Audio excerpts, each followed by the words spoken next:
നമസ്കാരം. രാജ്യത്തെ സ്വകാര്യ ടെലികോം ഓപ്പറേറ്റർമാർ 2024 ജൂലൈ ആദ്യം 25% വരെ താരിഫ് നിരക്കുകൾ വർദ്ധിപ്പിച്ചതിന് പിന്നാലെ പൊതുമേഖലാ കമ്പനിയായ BSNLന് ചാകരക്കാലമായിരുന്നു. ദശലക്ഷക്കണക്കിന് പുതിയ ഉപയോക്താക്കളെയാണ് റിലയൻസ് ജിയോ, ഭാരതി എയർടെൽ, വോഡഫോൺ ഐഡിയ എന്നീ കമ്പനികളിൽ നിന്ന് ഭാരത് സഞ്ചാർ നിഗം ലിമിറ്റഡിന് പുതുതായി ലഭിച്ചത്. BSNLന്റെ ഈ കുതിപ്പിന് കോട്ടം തട്ടുന്നതായി പുതിയ റിപ്പോർട്ട് പുറത്തുവന്നിരിക്കുകയാണ്. പൊതുമേഖലാ ടെലികോം ഓപ്പറേറ്റർമാരായ BSNLന് ഉപയോക്താക്കളുടെ എണ്ണത്തിൽ 2024 നവംബർ മാസം ഗണ്യമായ കുറവുണ്ടായതായി ട്രായുടെ കണക്കുകളിൽ പറയുന്നുണ്ട്.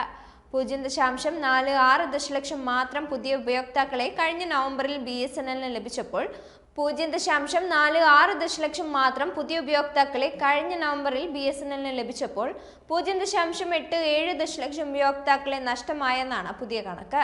2024 ജൂലൈയിലെ സ്വകാര്യ ടെലികോം കമ്പനികളുടെ നിരക്ക് വർധനവിന് പിന്നാലെ ഉപയോക്താക്കൾ പോർട്ട് ചെയ്തും പുതിയ സിം കാർഡ് എടുത്തും BSNLിലേക്ക് എത്തിയിരുന്നു.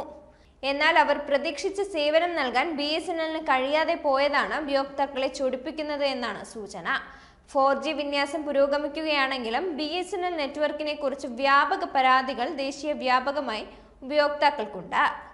ഡാറ്റ ലഭിക്കുന്നില്ല, കോള് വിളിക്കാനാവുന്നില്ല എന്നിവയാണ് പ്രധാന പരാതികൾ. കഴിഞ്ഞ വർഷം ജൂലൈ മുതൽ മറ്റ് ഓപ്പറേറ്റർമാരിൽ നിന്ന് BSNLിലേക്ക് ചേക്കേറാൻ ഉപയോക്താക്കളുടെ മത്സരമായിരുന്നു രാജ്യത്ത് ദൃശ്യമായത്. 2024 ജൂലൈയിൽ 0.5 ദശലക്ഷവും, ഓഗസ്റ്റിൽ 2.1 ദശലക്ഷവും, സെപ്റ്റംബറിൽ 1.1 ദശലക്ഷവും, ഒക്ടോബറിൽ 0.7 ദശലക്ഷവും പുതിയ ഉപയോക്താക്കളെ കിട്ടിയ BSNL ആണ് ഇപ്പോൾ പിന്നോട്ടടിക്കുന്നത്. അതേസമയം ജൂലൈയിൽ 0.31 ദശലക്ഷവും, ഓഗസ്റ്റിൽ 0.26 ദശലക്ഷവും, സെപ്റ്റംബറിൽ 0.28 ദശലക്ഷവും, ഒക്ടോബറിൽ 0.51 ദശലക്ഷവും പേരാണ് BSNL വിട്ടത്. ഇന്ത്യയിലെ ടെലികോം കമ്പനികളുടെ കാര്യമെടുത്താൽ റീചാർജ് പ്ലാനുകൾക്ക് ഒരു പഞ്ഞവുമില്ല. പല കൂട്ടലുകളും കിഴിക്കലുകളും നടത്തി ആസൂത്രണം ചെയ്ത നിരവധി പ്രീപെയ്ഡ് പ്ലാനുകൾ എല്ലാ ടെലികോം കമ്പനികളുടെ പക്കലുമുണ്ട്. എങ്കിലും സ്വകാര്യ കമ്പനികളെക്കാൾ അല്പം നിരക്ക് കുറവുള്ളതുകൊണ്ട് BSNL അല്പം വേറിട്ട് നിൽക്കുന്നുണ്ട്. എന്നാൽ നിരക്ക് കൂടുതലാണെങ്കിലും പരമാവധി മികച്ച സേവനങ്ങൾ ഉപയോക്താക്കൾക്ക് ലഭ്യമാക്കാൻ സ്വകാര്യ ടെലികോം കമ്പനികൾ ശ്രമിക്കുന്നുണ്ട്. അതല്ലെങ്കിൽ തങ്ങളുടെ വരിക്കാർ മറ്റൊരു കമ്പനിയിലേക്ക് പോകുമെന്ന് അവർ ഭയപ്പെടുന്നുമുണ്ട്. ഇന്ത്യയിലെ ടെലികോം കമ്പനികളുടെ കാര്യമെടുത്താൽ ഇപ്പോഴും വരിക്കാരുടെ എണ്ണത്തിൽ ഏറ്റവും പിന്നിലുള്ളത് സർക്കാർ ഉടമസ്ഥതയിലുള്ള ടെലികോം കമ്പനിയായ ഭാരത് സഞ്ചാർ നിഗം ലിമിറ്റഡ് എന്ന BSNL തന്നെയാണ്.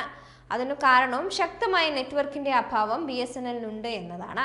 മറ്റ് ടെലികോം കമ്പനികളെല്ലാം 5G വ്യാപനത്തിൽ മുഴുകിയിരിക്കുമ്പോൾ BSNL ഇപ്പോഴും രാജ്യമാകെ 4G എത്തിക്കാൻ പണിപ്പെടുന്നതേയുള്ളൂ. ഡാറ്റ വേഗത പോരാ എന്നതായിരുന്നു BSNL നേരിട്ടിരുന്ന പ്രധാന ആക്ഷേപം. ഇന്ത്യയിൽ നിലവിൽ ഏറ്റവും കുറഞ്ഞ നിരക്കിൽ റീചാർജ് പ്ലാനുകൾ വാഗ്ദാനം ചെയ്യുന്നത് BSNL ആണ്. എന്നിട്ടും BSNL ഏറ്റവും അവസാന സ്ഥാനത്ത് തുടരാൻ കാരണം 4G അഭാവമാണ്.